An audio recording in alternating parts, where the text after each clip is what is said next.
Thank you. Thank you very much for that introduction. We are slightly elevated, so I'm going to use my oxygen so that I don't lose my air while talking to you all. I am very, very excited to be here today. I'm honored. I was recently appointed to be the patient advocate for the NIH Sickle Cell Disease Association, the Sickle Cell Advisory Board, and they met. My first one would have been yesterday, and I let them know that I couldn't attend because I was that excited to be here. Very, very honored that you all invited me and have allowed me to come and present to you all today. From everything that I've heard, everything that you all have been talking about over the past 2 days, I'm just very, very excited, very impressed. It's amazing the things that were said in the patient panel, the health plan cards that you all have, doctors that listen, nurses who care, your comprehensive care centers, diverse parliament, and we get it, Canada, you win.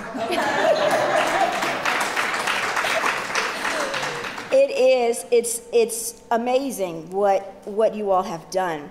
Today, I want to talk to you all about learned helplessness. I want to talk to you about the anatomy of a warrior and the power of the patient voice.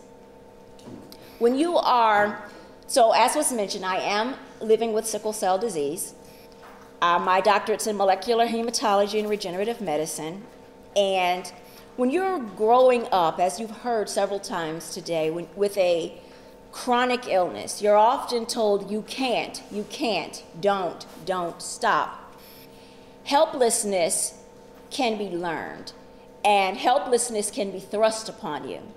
But if it can be learned, helplessness can also be unlearned.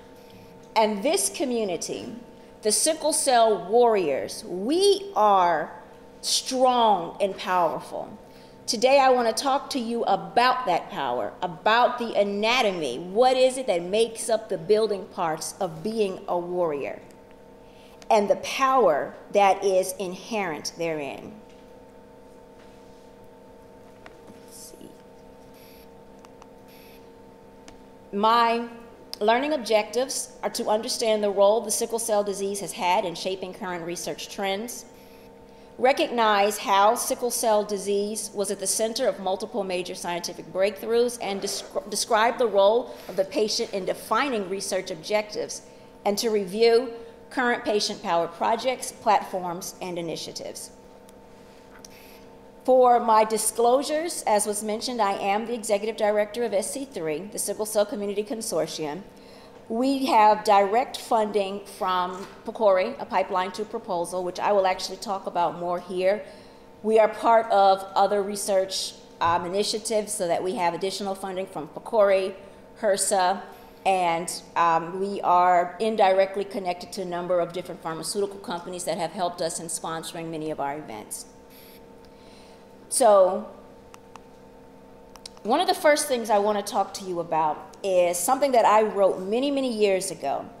I'm not sure if you all are familiar or know where the term sickle cell warrior came from.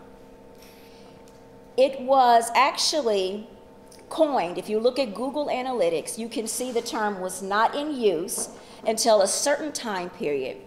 Tosin Ola, who is a sickle cell warrior and a registered nurse, she's also the founder and president of Sickle Cell Warriors, Inc. She was in the hospital. She was very, very sick, and I always tell people this story because it is the perfect example of who warriors are.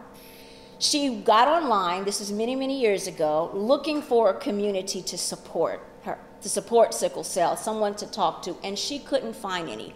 She couldn't find a community. She couldn't find a patient family. So she created one. She created Sickle Cell Warriors, Inc.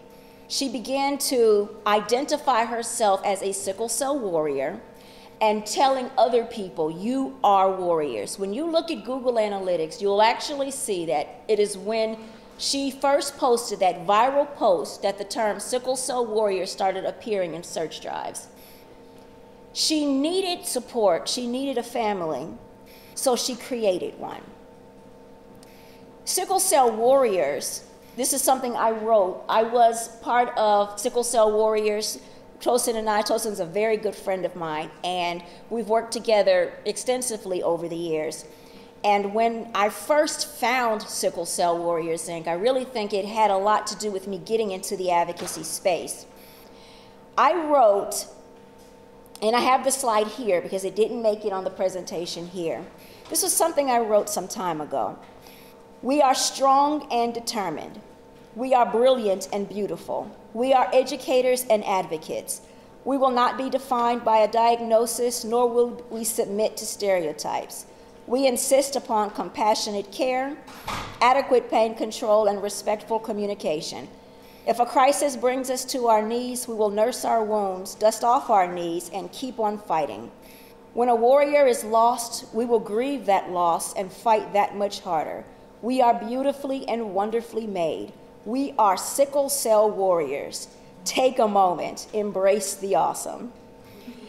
I wrote this as sort of an encouraging post to our community to share that we as sickle cell warriors, we are made of a very strong stock.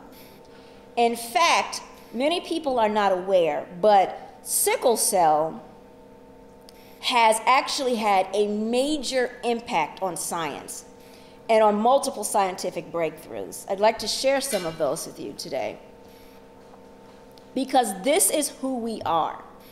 So as we know, sickle cell disease was first described in Western literature in 1910 by James Herrick. In the Archives of Internal Medicine, he described a peculiar, elongated, and sickle-shaped red blood cells in the case of severe anemia. However, sickle cell predates Western literature. I often use that term. It was first described in Western literature in 1910. That isn't when sickle cell was first discovered. There's evidence that sickle cell has been around for a very long time. When you search the literature, one story that I came across, one paper that I found absolutely fascinating, was the legend of the immortal children of Nigeria. According to this legend, there are certain families that are predestined, the children are predestined to be born over and over and over again in the same family. When you read about what these children were experiencing, it sounds a lot like sickle cell. And in fact, sickle cell may provide the explanation for this myth of reincarnation of these immortal children. You can actually read more about this in the Lancet. There's also evidence suggesting that the boy king, King Tut, may have actually succumbed to sickle cell disease. It has been long since said that he died of malaria, but several years ago, I'd say about 10, 11 years ago, extensive research that was done on his mummy actually found lots of reason to suggest that King Tut actually died of sickle cell disease. There's evidence of the sickle cell disease dating back to the Civil War. During the Civil War and nearing its end, this was one of the first times of recorded history that tissues samples were preserved. What was happening during the Civil War is they were noticing that a number of the young black soldiers were dying for reasons they could not understand.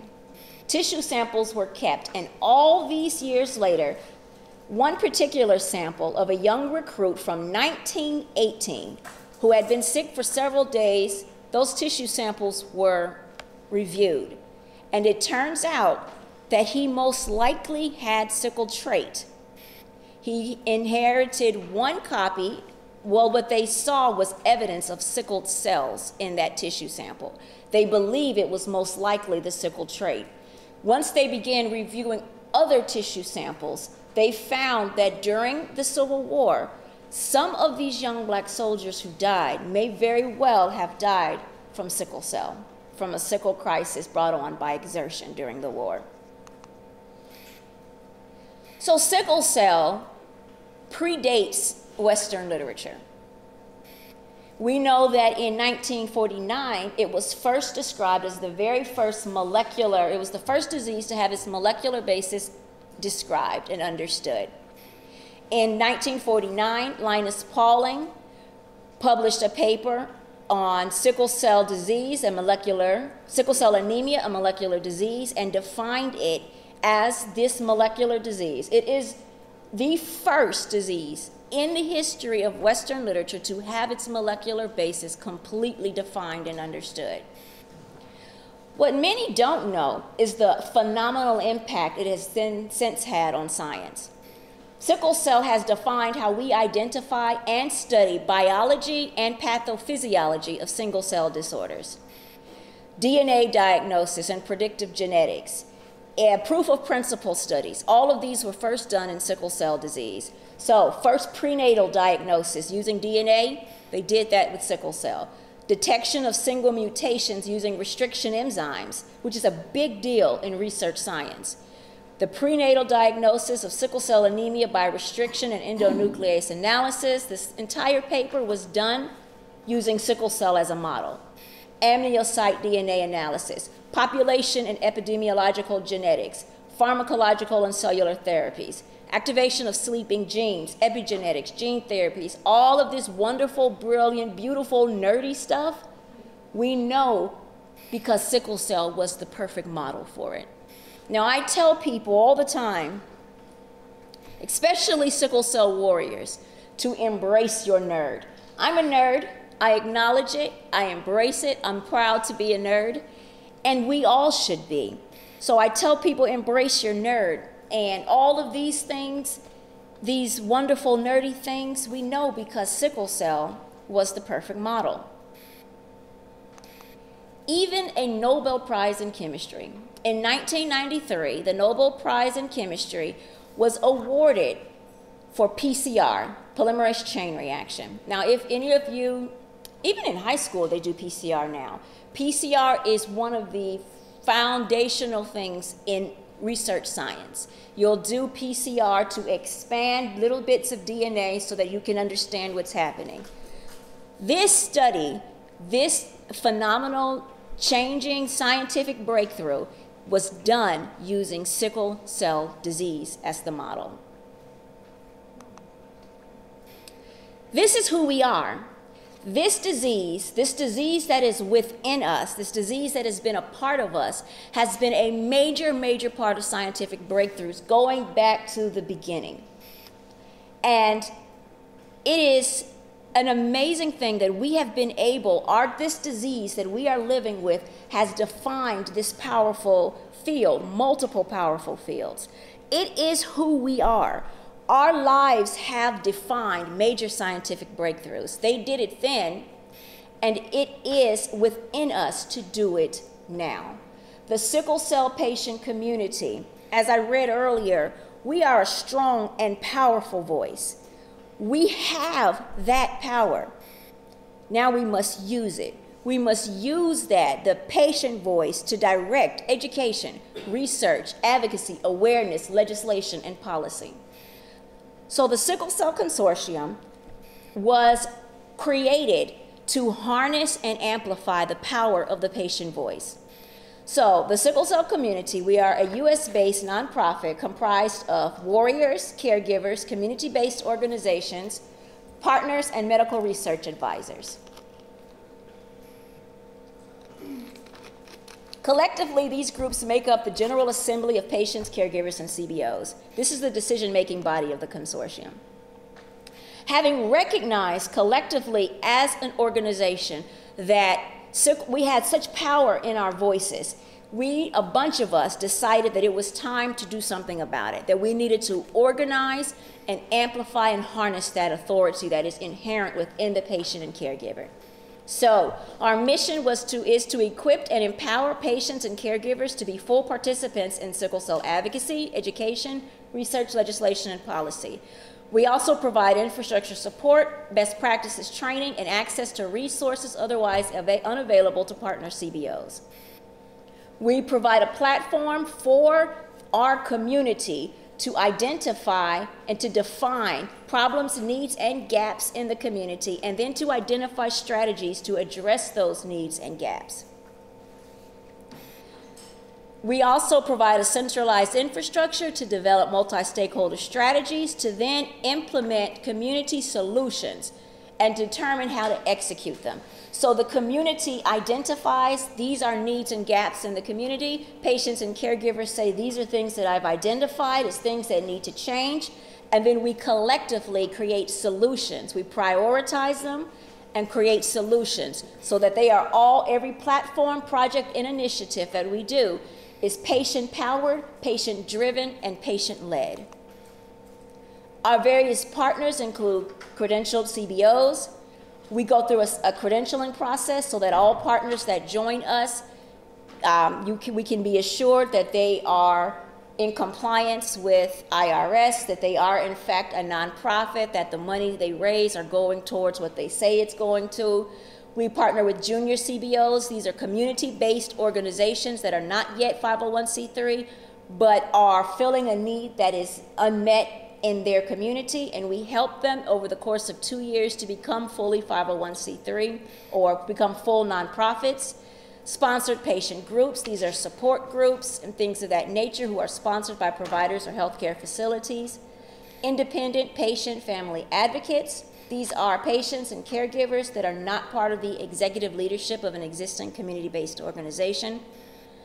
Our medical research advisors who consult on all projects and platforms, and then other community partners or non-sickle cell specific organizations, businesses, and other entities. The whole point is to collectively bring together all of these stakeholders to form the General Assembly. When we started the consortium, this actually happened in 2014. The FDA held a drug development initiative. And in February of 2014, they brought patients together to discuss what were our needs, what type of drugs did we want to see. I realized a lot of people would be in Maryland at that time, and so I started making a lot of phone calls. We had talked about this for a long time, how powerful this community was and how our voice just needed to be heard. And so I had this rather lofty idea to create this to be similar to the United Nations. I wanted all of these various stakeholder groups to be able to come together on an even playing field, retaining their autonomy, but to be able to address the needs in their community, in our local communities and nationally, for us to do this collectively. So all of our partners come together to form the General Assembly of patients, caregivers, and CBOs. The purpose of this General Assembly is to serve as a bridge to give voice and action to the estimated 100,000 people living with sickle cell in the U.S. and their caregivers. Working collectively, this group works to ensure that the needs and goals of the sickle cell community are identified and met. So, I'm bringing all of this up just to show the method in which we're organized, how we've been able to reach out to our community to say that we have provided scientific breakthroughs simply by what is in our genes. Now let's use our voice to further our community and to further our own lives. So this General Assembly, it forms the main deliberative policymaking representative organ of the consortium. This collective group is responsible for maintaining the infrastructure of the consortium, and we meet annually during the Leadership Summit every year in March in Atlanta, Georgia. We apply the model of collective impact to identify and prioritize problems, needs, and gaps in the sickle cell community, and then work collectively to define and execute patient-powered solutions to these needs. We work with other partners, healthcare research advisors, patients, and caregivers to tackle the priorities that are set. This leads me back to the power of the patient voice. Everything that we do, the patient or caregiver voice is at the center of. We are a collective of, I think, 43 community-based organizations throughout the U.S., and a number of partners that have begun joining us from outside of the U.S. We work together to say for the patients and caregivers to reject learned helplessness. Find a problem, identify the problem, all right? Now we as a community will work together to fix this problem. Every project, platform, and initiative is initiated at the direct result of a patient and caregiver. They identify the needs, the problems, the gaps, and then collectively we work to solve them. Although we are a young organization, first came together in 2014. In 2015, August of 2015, I filed for our official nonprofit designation, and it was March of 2016 that we held our first leadership summit. We are a baby organization, we're toddlers. But by working together in this as a collective, we have been able to generate significant outcomes which have demonstrated the power of the patient voice. Among them have been many of the ones that you see here. I actually brought an example of one that I would like to use as an example. The Define Yourself, a guide to living with sickle cell disease. Will you actually hand me one of them? A couple of years ago, an individual with sickle cell posted on her Facebook page that every time she goes to the doctor's office, she sees literature for every single other disease except sickle cell. Thank you. A lot of people commented on there. Dozens of people. Yes, absolutely. We never see anything for sickle cell.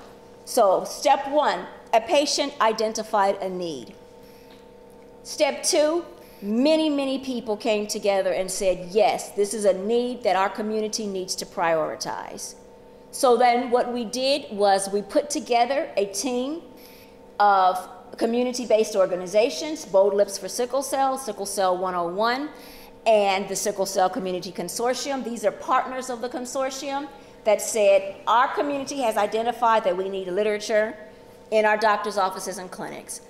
Put together a proposal. We went out, and for this particular project, we were generously funded by Bluebird Bio, and then we held a number of in-person and online focus groups so that patients and caregivers, over 200 patients and caregivers, came together and created what they wanted to see in the community.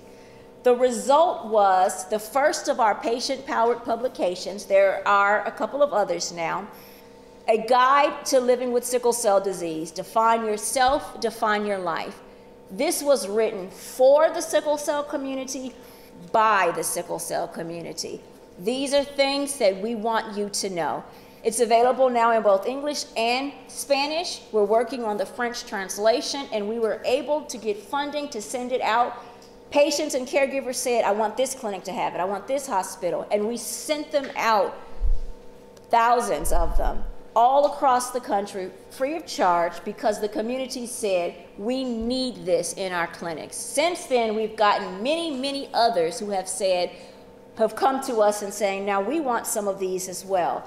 Our parent-to-parent network has created one now, and it's for their teachers to give to the principals and school nurses. You have a child with sickle cell in your classroom, here's what you need to know. And all of these things were created by the patients and caregivers, and then our medical advisory team reviewed it for content accuracy, and it was published. This is an example of how the patient community came together, identified a need, and then filled that need. One of the things our community has identified as a major need is to be directly involved in research. This has led to our patient-powered research project.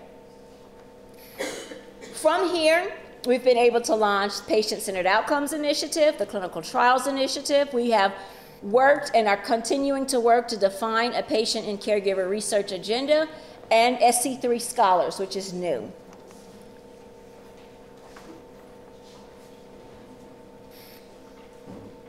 The Patient-Centered Outcomes Initiative, the goal was to identify priorities for patient-centered outcomes research in sickle cell disease by directly involving patients and caregivers in topic generation and prioritization for patient-centered research. Our community is incredibly intelligent. Individuals with sickle cell disease, we are all things that all people are. I know bodybuilders, I know doctors, I know lawyers, I know a race car driver with sickle cell disease. We are all things that all people are. We are research scientists, we are lawyers, we are mothers, sisters, brothers. We are all things that all people are. And we have the capability of defining for ourselves what research matters to us, what kind of research do we want to see done. Sickle cell disease has been used for multiple scientific breakthroughs. Even currently, right now, all eyes are on sickle cell in multiple different industries. And a lot of that, I'm pretty sure, has to do with CRISPR technology. This new technology, sickle cell is the perfect model for it. And so if what we carry within us can define scientific breakthroughs, then who we are can continue to do the same. We have collectively defined alternative patient-focused endpoints for sickle cell disease. This is part of what we were doing. That FDA meeting, and even recently the endpoints meeting held by FDA and ASH, has shown that the endpoints that are often reviewed in clinical trials are not the same things that patients necessarily care about. Dr. Wally Smith, there's some way amazing research out there that shows that most of us spend a lot of our most painful days at home. Decreasing the length of hospital stay isn't necessarily what I'm going to prioritize. And to be entirely honest, I know how to be in pain. I wrote my doctoral thesis from a hospital bed, essentially. I have held focus groups and run my staff from a hospital bed. I know how to be in pain. For me personally, it's the fatigue that can knock me completely out. If I can't move forward, that's an endpoint that I care about. Our community, we are capable of defining the endpoints for clinical trials that matter to us. So we have organized so that we can do just that. The Patient-Centered Outcomes Initiative was launched in 2016 at the annual Leadership Summit and General Assembly of Patients at the summit that I mentioned before. We held the first of a series of panel discussions and patient-family meetings aimed to develop a unified effort around patient-centered outcomes. We used this to provide educational foundation on clinical trials, endpoints, patient-centered outcomes research, patient-centered comparative effectiveness research, and the power of the patient voice in numbers. Essentially, our community can do this. We can do anything, in all honesty, but we first needed to provide the educational foundation so that all our patients and caregivers understood exactly what is comparative effectiveness research. How do clinical trials work? What are endpoints? And why does it matter to us? We continued this with in-person and online patient engagement webinars and focus groups. We had at 2016 FSCDR, the Foundation for Sickle Cell Disease Research. We invited pharma, we invited representatives from FDA and patients and caregivers so that we could really discuss this and ensure that patients and caregivers went to the forefront. From this came COMPASS, which I'll talk about a little bit more. This is where we work to directly involve our community in defining comparative effectiveness research. COMPASS stands for Community Participation to Advance the Sickle Cell Story. We launched a clinical trials work group. The aim of this work stream was to define and understand what are the barriers that we see as patients and caregivers to participation in clinical trials. What can we do to help address and bridge these barriers? How can we increase enrollment of patients living with this disease? How can we increase enrollment in all the clinical trials? Better communicate the importance of participating in clinical trials? How can we bridge the gap that stops many in our community from participating in these things? This was the aim of this initial work stream. We have put together a task force and a team to begin to do this. We're doing this through different methods, using we're using outreach to minority populations outside of sickle cell through what I have started calling faith and football, where we're working with faith-based groups and sporting agencies sporting events and clubs.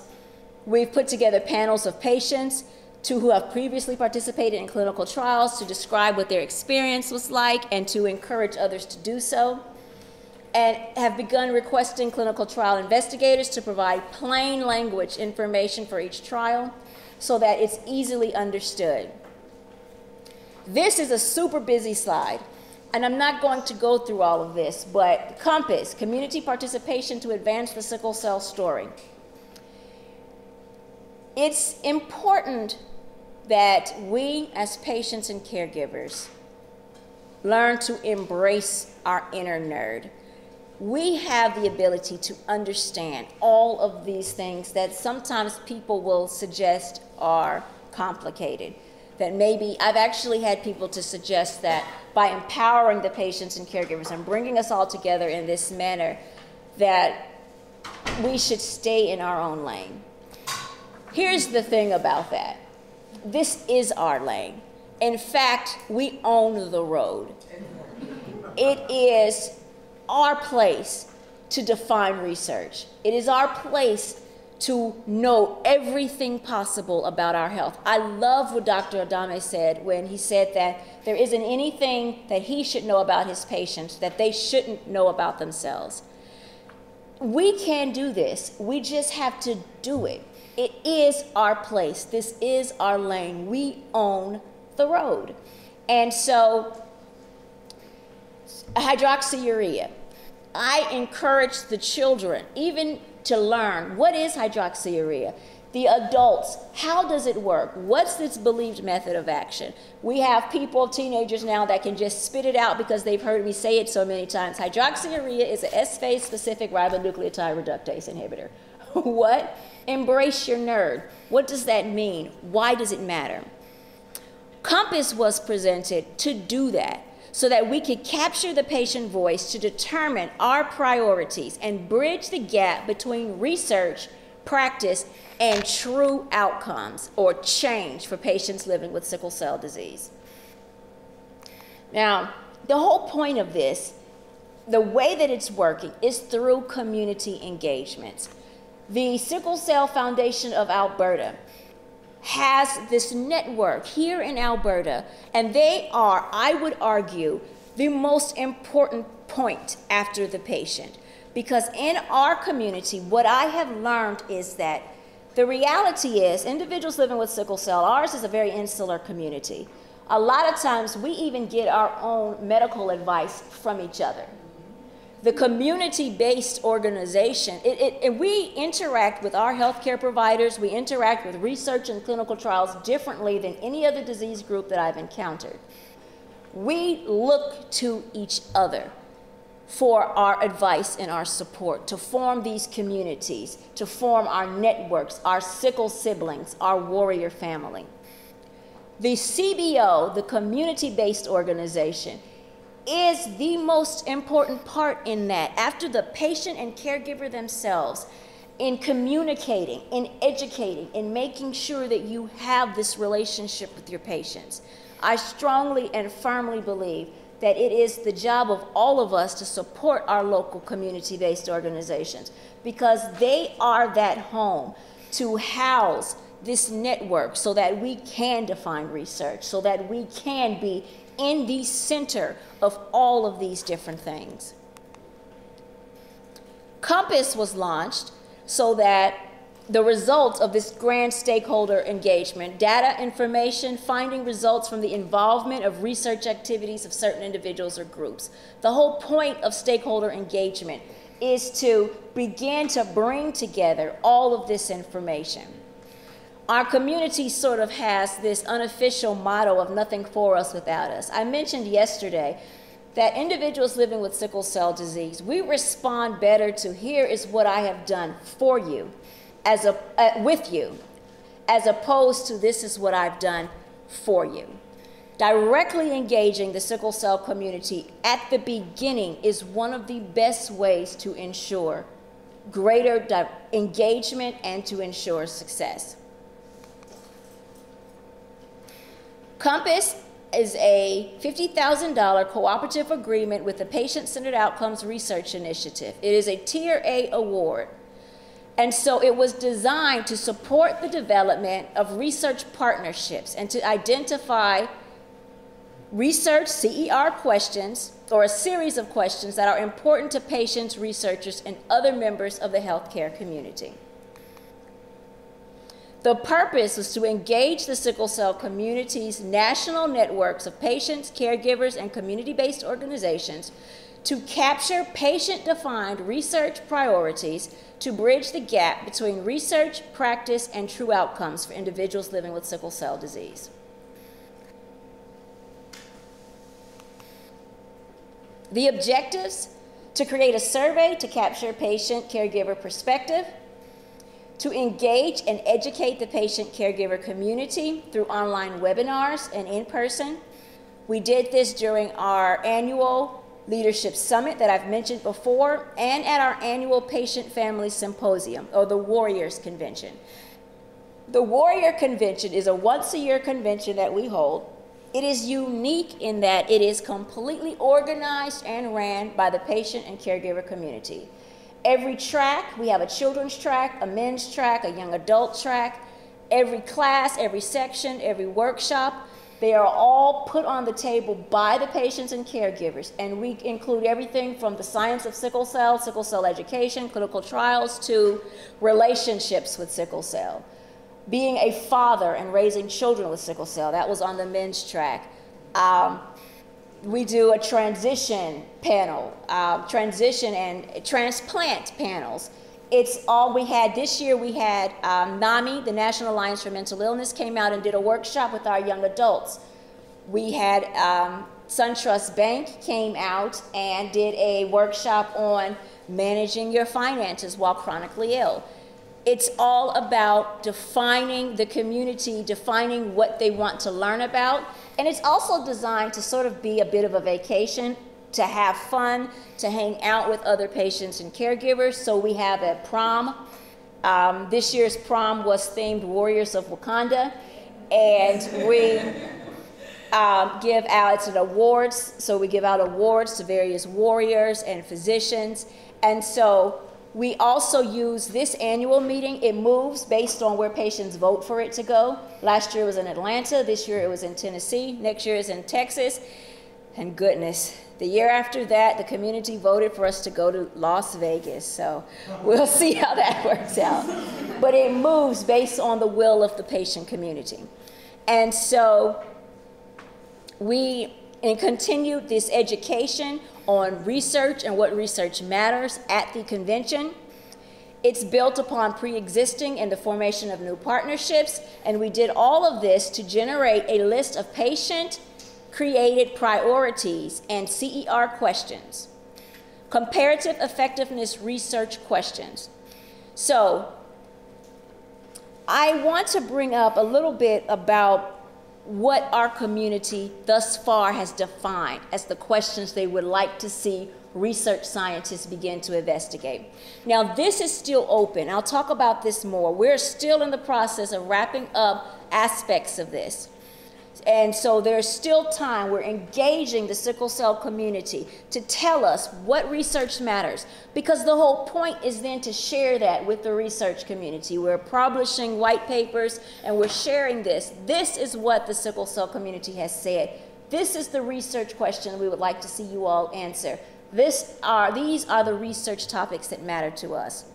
So far, one of the questions, and I think this is so important to me, it's very, very informative and telling. What is the comparative effectiveness of alternative therapy? Examples: breathing exercises, yoga, mindfulness, versus opioid use on pain outcomes in individuals with sickle cell disease who have chronic pain and are at least 13 years of age. Our community essentially said, we want alternative treatments to reduce our opioid use. We want you all to do research into how can we compare? If we can get these numbers and show this, that maybe mindful breathing, mindfulness, yoga, breathing exercises, we want alternative methods to treat our pain. This is amazing to me as this first question. And I'll come to this one. Because as has been mentioned before, often when we go in, and it sounds like from those that we heard from today, there's a bit better experience here. But I know myself personally, I can go to the ER and I'm instantly treated as though I am drug seeking. And in fact, the reality is the going to the emergency room is my absolute last choice. And research has shown that the community at large feels that way. That going to the ER is not so much a measure of how sick I am, it has become a measure of desperation. I am that desperate that now I'm going to go to the ER. We find ourselves in a situation where I mentioned this yesterday as well. The pain patient, the chronic pain patient, is not the author of the opioid epidemic, but we have certainly become its victim. We find ourselves in a position of being treated as though we're drug seeking. I was told about a year ago the doctor wouldn't walk into the room because he had real patients to see. I was essentially just there for drugs. I left, he discharged me. He sent me home. I laid in my mother's lap and cried like a baby. And then I dried my eyes and decided that I was done crying over that, and it was time for us to insist upon change. We launched an entire initiative behind that. But that treatment, if there was just 1, 2, 10, 20 of us that had stories like that, we could count it an outlier. But the fact that I hear hundreds and hundreds of this same narrative, it speaks to a culture of cruelty, of discrimination, of just tossing us aside. You're only here for drugs. We often find ourselves in a position where we're laying at home, and I can speak for myself, in intense pain, deciding whether or not to go to the ER, having to weigh out in this balance hurt, the amount of pain I'm in, hurt or humiliation, choosing between death and dignity. And unfortunately, many people in our community have been put in the position and they chose wrong. We have lost countless warriors because by the time they got to the hospital, it was too late. This cannot continue. Now, before I go off too far on that particular soapbox, I want to bring it back to this question. This question came directly from patients and caregivers, and it shows we are not trying to seek opioids. In fact, one of the top questions that settled to the top of all of this engagement that's been done and our director of research, Dr. Ramona Lawrence, is also a powerful woman living with sickle cell disease. And she and Coretta Jenneret and those that are on the team, Dr. Jenneret, have put together this research. And one of the main questions that came out, one of the patient-generated questions, is to compare alternative treatment on pain outcomes. We are genuinely interested in reducing our opioid use. Another question that came out is, what is the comparative effectiveness of various modalities, online versus face-to-face and individual versus group, of mental health services on pain outcomes in individuals with sickle cell disease, in adults, teens and adults over 13 years of age? The top two questions thus far that have resulted from our community are, yes, we are in pain. However, we want alternative treatments and we want to address our mental health. This research is continuing. Did we get it right? What's going on? Does the rest of the sickle cell community agree? We are continuing this through a survey that is available right now. We are asking individuals living with sickle cell disease to take the survey to help us define the research that matters. I can actually share that link for anyone who is interested in taking that survey to help us so that we can tell research scientists what matters to us and why it's important. The findings will be used to inform researchers, physicians, policymakers, funding agencies, CBOs, and other entities about the research needs of patients using the patient's voice, and to prepare sickle cell CBOs for participating in these kind of research projects. One thing that I may not have mentioned is, one of the things that we do at the consortium is we provide best practices and training for organizations, for nonprofits, for CBOs, to help them become strong, self-sufficient nonprofits. We have done grant writing. We have done, we're actually doing this March a grant writing intensive, 2 days to really train CBOs on how to prepare for and write grants. But we've done all kinds of things, social media. We had an entire online 6-week series on how to use social media to improve healthcare outcomes, how to engage with Sickle Cell Man, how to use social media to improve your patient engagement. We had research scientists, physicians, CBOs that have had very great success in creating online virality, viral posts, Sickle Cell 101, Bold Lips for Sickle Cell, that came on board to share how they did this.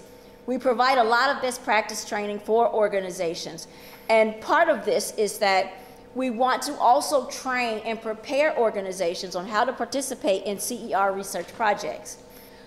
We also have education that's continuing and ongoing through Warrior University. Warrior University is an online webinar series that has 4 pillars, and those pillars are used to educate on the Expert Patient Series, for example. Is a class series that's coming soon on blood. When you're thinking about blood, you're talking about 3 things: making it, keeping it, and destroying it. What are the numbers on your CBC that reflect that? What does it mean? It is our job to become, in my opinion, expert patients. Warrior University is a place where we are an online platform for providing that education and training. And we are continuing to pursue outside funding to continue this research. My learning objective was to share ways in which we have sickle cell has influenced research in the past, and to also how our patient community can get involved in continuing to define the research that matters to us. These are some of the ways that we have used at the consortium to do this, and there are multiple other ways. PCORI, here are a few resources about learning about comparative effectiveness research and engagement. This is some examples on how our patients, our caregivers, our communities can get directly involved. Nothing for us without us. We are here, we are organized, and we are very, very interested in becoming directly involved in research. And thus far, we have proven that not only are patients and caregivers interested in doing this, but are completely capable of doing so.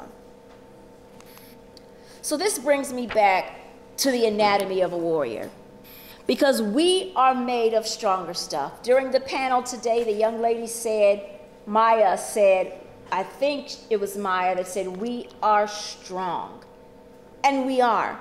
We are among the strongest people, in my opinion, but I guess I'm biased, that you can meet. We know how to be in pain, and we know how to continue to live despite that pain, to define our lives in spite of the discrimination, in spite of being told that we might be drug seeking and all of this. We are built of hope, of strength, endurance, stamina, and we walk in victory. The anatomy, I want to take this last couple of moments to just really talk to warriors and caregivers, because it is our job, it is our lane, our street, our highway, our road to define the research that matters. It is our place to determine what excellent care should look like, to work with healthcare providers, to work with the phenomenal nurses and research scientists. This is our place, a seat at the table. And instead of knocking on the door, my thing is, it is time for us to own the whole house. It is time for us to be directly involved in every single piece and aspect. If we are to be and to walk into the place that we are capable of walking in, we must first understand research. We must embrace our nerd and understand the ins and outs of this disease. I tell everyone, I don't see her right now, but the young lady that just launched a new organization, she saw a need, are you back here? And went to identify that need and then to address it. I tell everyone all the time, play in your upper limits. Don't be afraid of failure. So I have my bachelor's, my initial degrees are biochemistry and molecular biology, and then I did doctorate in molecular hematology and regenerative medicine. And somewhere in there, I did a bit of research in synthetic chemistry. I'm a colossal nerd. Now, during the middle of all of that, I stayed very, very sick, as you can imagine. Sickle cell disease. I do have higher, I didn't have high fetal persistence. I don't have a hereditary persistence of fetal hemoglobin. The hemoglobin levels weren't just very high. It was just monstrous. And then we began to do different things and seek out different treatments. I got the blood transfusions every 6 weeks. I got on the hydroxyurea. My fetal hemoglobin's up to 11% now. And it was a massive, heartbreaking, horrifying journey.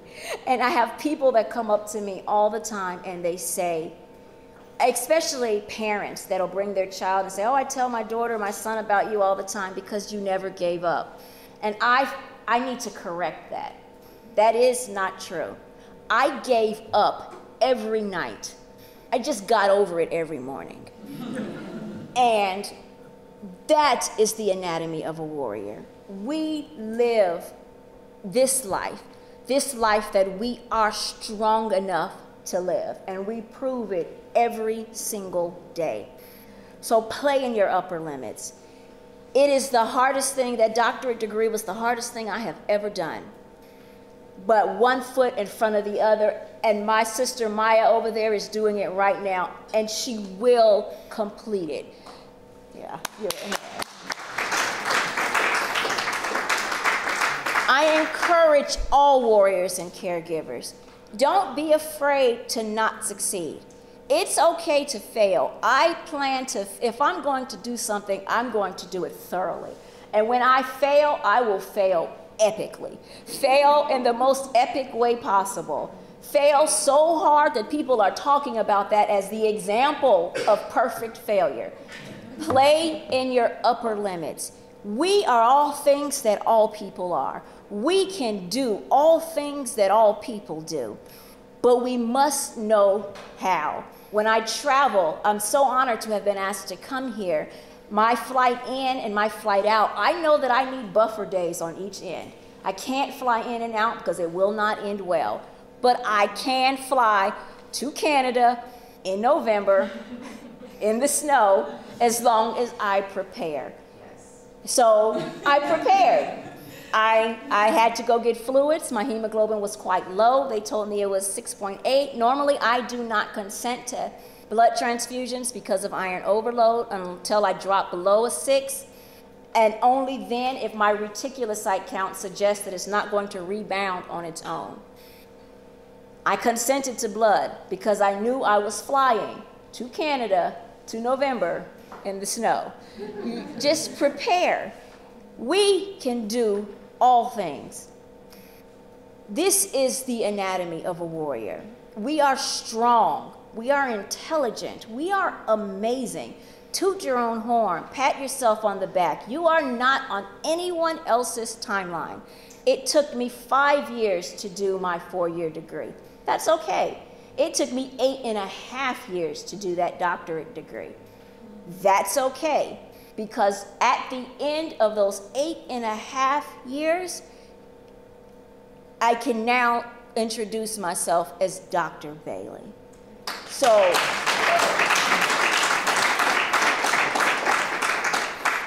despite it all, despite what things look like, it's okay to fail. It's okay to not succeed. It's not okay to not try. I want to leave you with an anecdote, a little story. I don't know how many of you are familiar with the Viceroy. The Viceroy is let me just go back. In Holland, they had what was referred to as tulip mania. This was one of many decades ago. There was what has now become what we know of as the first economic bubble. There was a particular flower of the tulips which was called the Viceroy. This particular type of tulip was just described as being, it doesn't exist anymore. This was a very, very long time ago, but it was described as being unbelievably beautiful. This flower was so beautiful that people would sell all they owned to buy a few bulbs to start their own farm. It became very, very priceless. I found this graphic, a YouTuber named John Green. He put this up once, and I found this graphic while looking for some things to share with you all about the Viceroy. Back then, a single bulb of the Viceroy was said to be worth 200 pounds of wheat, 400 pounds of rye, 4 fat oxen, 8 fat swine, 12 fat sheep, 2 hogshead of wine, 3,600 liters of beer, 4,000 pounds of peanut butter, 1,000 pounds of cheese, a complete bed, a suit of clothes, and a silver drinking cup. A single bulb. People sold everything for a single bulb because it was defined as being that beautiful. In fact, in Atlas, the writer Katrina Vandenberg wrote, "Aren't you sorry? You will never see a tulip that would make you offer all you own for the layered translucent promise in its brown paper wrapper." This flower was so beautiful that it became one of the first economic bubbles. People went crazy trying to own this gorgeous, beautiful flower, so that when that popped and it devalued overnight, it was the first economic crisis that had been recorded in written history. This flower was that beautiful that for a time it could dictate Holland's economy. Here's the thing about that flower. It was beautiful, gorgeous, it was priceless. It was sick. We now know that the Viceroy had what is defined as the tulip mosaic virus. It had this virus, and the virus, though it made it brittle and weak, the bulb was very brittle and it was very weak, it made it beautiful, brilliant, and strong. Sickle cell disease and warriors, we are a Viceroy. We have traded beauty for ashes, strength for fear. We are, in our weakness, we have been made strong. I share this because the tulip and the tulip mosaic virus, it created something that would make people sell all they own just to behold it. Within you is something that may have made you sick, but it has also made us strong.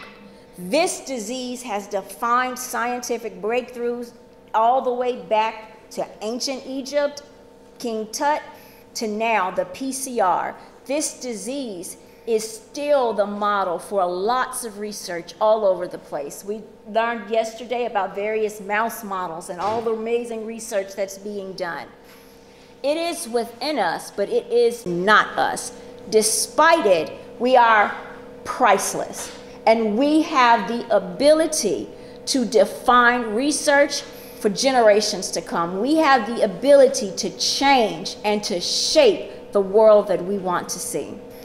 I wanted to share that with you all because I think it's important. I'll just speak from my own experience. Every once in a while, I do find, usually I'm fine with sickle cell, but every once in a while I get to the place where I'm upset to be sick.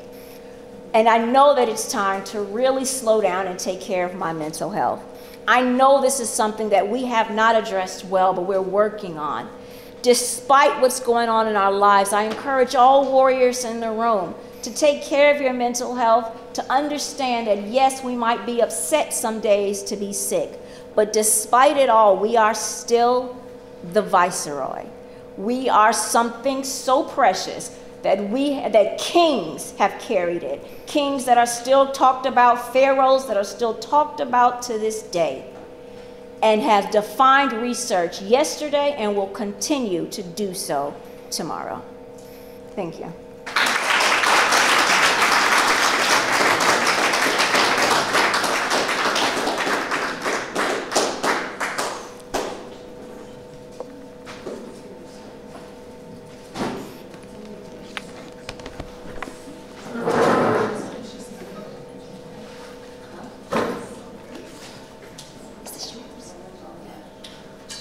Is this yours?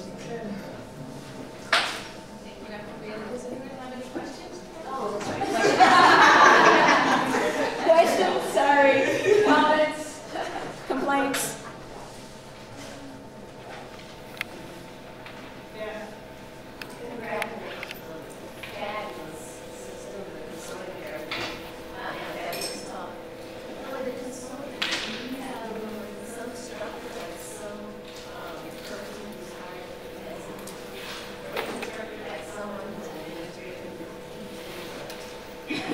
We do. So the consortium, we have been really very blessed in that we've been able to do a lot, but we are babies. And I fight tooth and nail every single day for any dime of funding I can find. We do have an amazing team. Shelfina has joined us as a community health worker, and she's helping at an administrative. Alexis. So I do have a small team of us that are working mostly on small stipends, but we're working to strengthen our infrastructure. But I've been blessed with some amazing people that help keep it running. And I don't know if it's of interest to anyone, but we are open and we partner with any independent patient caregiver or community-based organization that wants to join us in this mission. And it's a simple credentialing process. It's online at SICKLECellConsortium.org.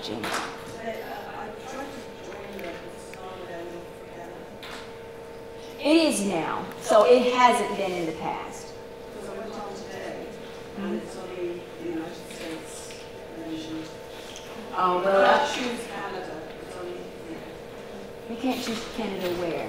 on the membership of registration to fill in. It's only the Oh, no, I know. Okay, because it's above it a little bit. I think people often miss it, and I need to change this. Credentialing isn't year-round. It actually opens up at the end of the year, and it's scheduled to open up December 1st. So we really need to just take that stuff down so people will stop trying. Yeah, and we'll adjust that. But credentialing is only open for a 6-week period, and we're probably going to expand that actually. But it's open for a set amount of time, and then our new credentialed partners are onboarded and then brought in that March for the first meeting. Yeah, I was going to make a comment rather than a question. That was a great presentation. You are doing a lot of great work in the States. There's a lot of strength in numbers. I think the advantage that the States has is that you have the numbers which help you come together and be a great force. So you have a greater voice because of the numbers.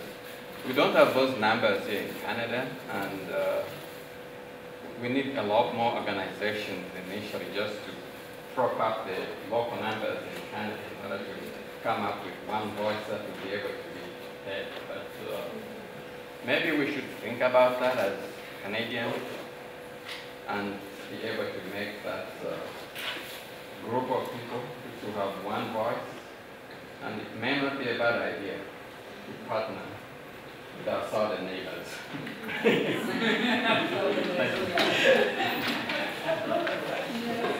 You didn't tell us anything about the most recent NIH, the government Yeah, I didn't really talk much about that. I focused solely on the research, but so yes, there have been a number of different.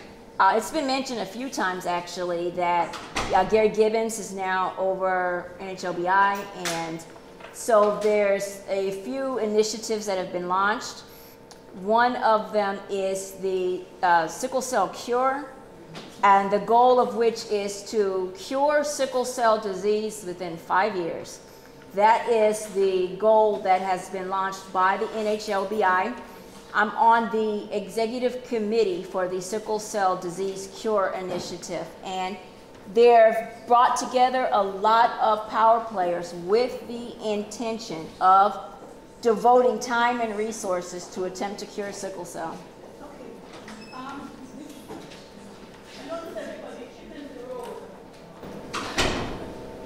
I want to thank you for your presentation, and I will have to say that we, like we look at things like doing research across continents, across countries, so we'll definitely try to work. Sounds wonderful. Thank you.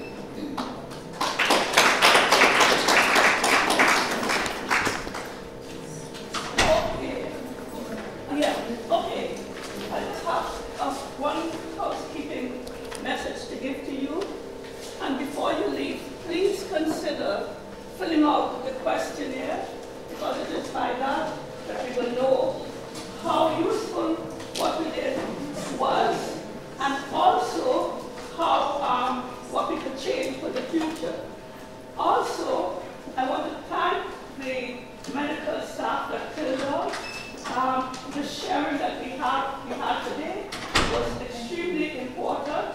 I want to ask, Michelle doesn't want to come up and say anything, but come, Michelle, come.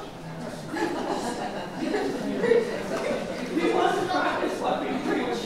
This is a patient-centered organization. And you might as well take the glory because you take this week.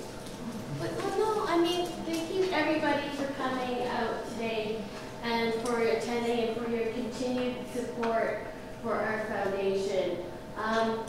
I'm just going to say this, I'm afraid that we are preaching to the choir here, obviously, because if you are engaged enough to show up to something like this, then the message is already sunken in with you. But we do need to do a better job of getting to our community who isn't here today. And the challenges are so great that we require everybody's support here to help us meet those goals. The foundation is looking forward to having another one of these events again in 2020, hopefully. So if you enjoyed what you heard yesterday and today, if you want to hear, if you want us to join forces with the consortium, which I think is an excellent idea, please let us know. If there's anything else that you would like to hear about, please let us know that too. And thanks again. I don't know if there's anything else that I'm forgetting. The 20th and the 21st of November 2020 is when we will be looking to set up our next conference. And by that time, please encourage the people you work with to do research so we can bring a body of work together, and we can think about publishing and having a multiple perspective, multidimensional approach to healthcare. And as we say, sickle cell is a unique gene, and there's a lot of work that is being done. I'm extremely proud of the medical staff that work with us.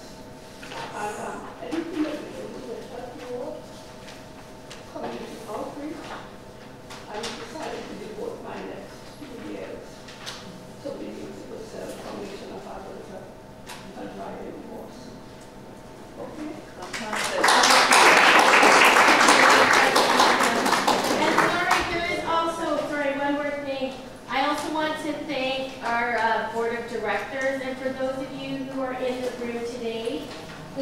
stand up. This is so they can be recognized. Michelle, where you sit down. So we have Michelle here. Maya was on our board of directors in the past, but had to step down. But we said, school, it's important, right?